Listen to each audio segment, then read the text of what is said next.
All right, we've got our two beautiful seared pork chops rested on the countertop. They've been sitting under this sheet of foil that's just kind of draped around them like that for 5 minutes. I don't want to leave it longer because they'll start to cool off, but that 5 minutes is crucial for them to reabsorb all the juices that are inside the pork chop into the muscle fiber so it doesn't run out when you cut them. So taking it off, and one thing that happens is there's carryover cooking. So the heat that has been on the outside of the meat is still working its way through towards the center, and if you kept your thermometer in the pork chop, it would actually show that it's gone up about 5 degrees. Probably can't see, but we went from 145 to 149 here, and that's fine. That's another reason not to overcook your meat, because if you tent it, and you don't put it on a cold thing, you put it on a plastic or wood, it's gonna rise up another 5 degrees. So this guy's done his work. That's what it looks like. So the temperature is dropping again because it's out of the meat.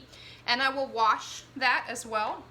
If you take the temperature of your meat and it's under the safe temperature, you really should wash this in between temperature checks.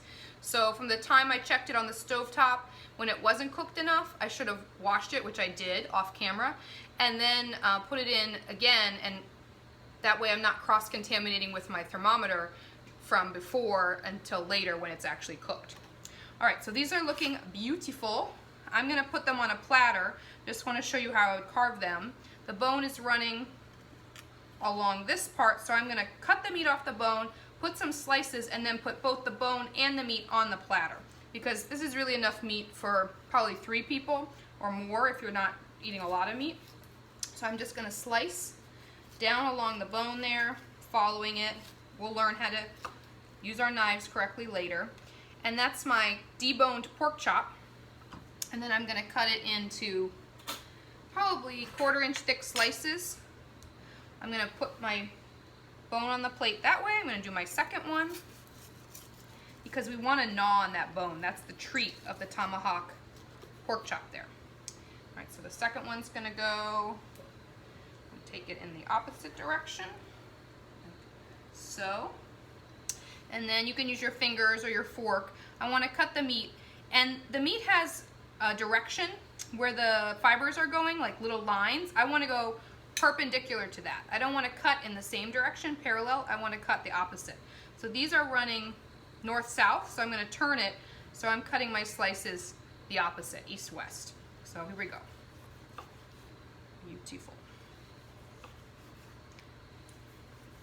And if you've rested it properly and the brining is done ahead of time, this is going to be a really juicy and flavorful pork chop.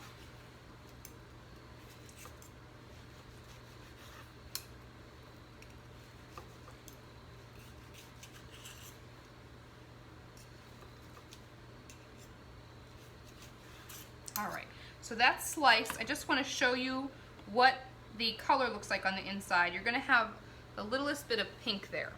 It shouldn't be bright red at all, but when you cook it to 145, you get a little bit of pinkness. So this is going to move to the platter right there. And then my second one can do the same thing.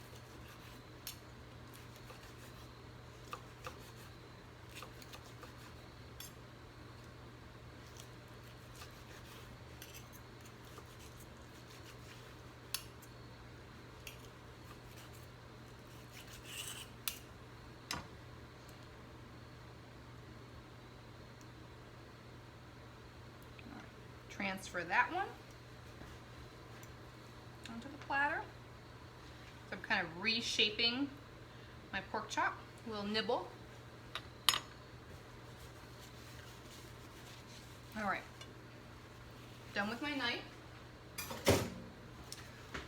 All of the delicious juices on this cutting board, I'm going to try and get into my dish of the pan sauce that I poured it into.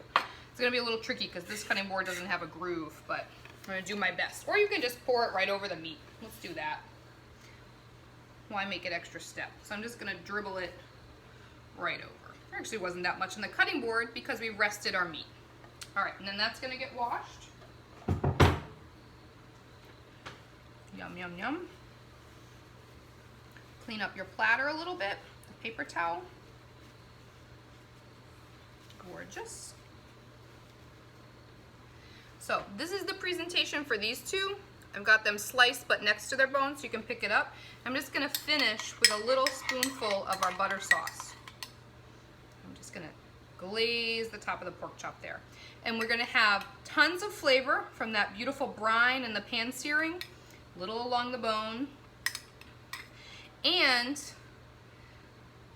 all the flavor from the dark sear we got on here, and we know that it's safe to eat because we took the temperature with the thermometer and it reached that 145. So I hope that someday you try this, but really we want to focus on when you're using your thermometer to review. I'm going to go into the fattest part in the center and have it about 1.5 inches in at least, and then read the temperature and make sure it matches what that type of meat should be cooked to.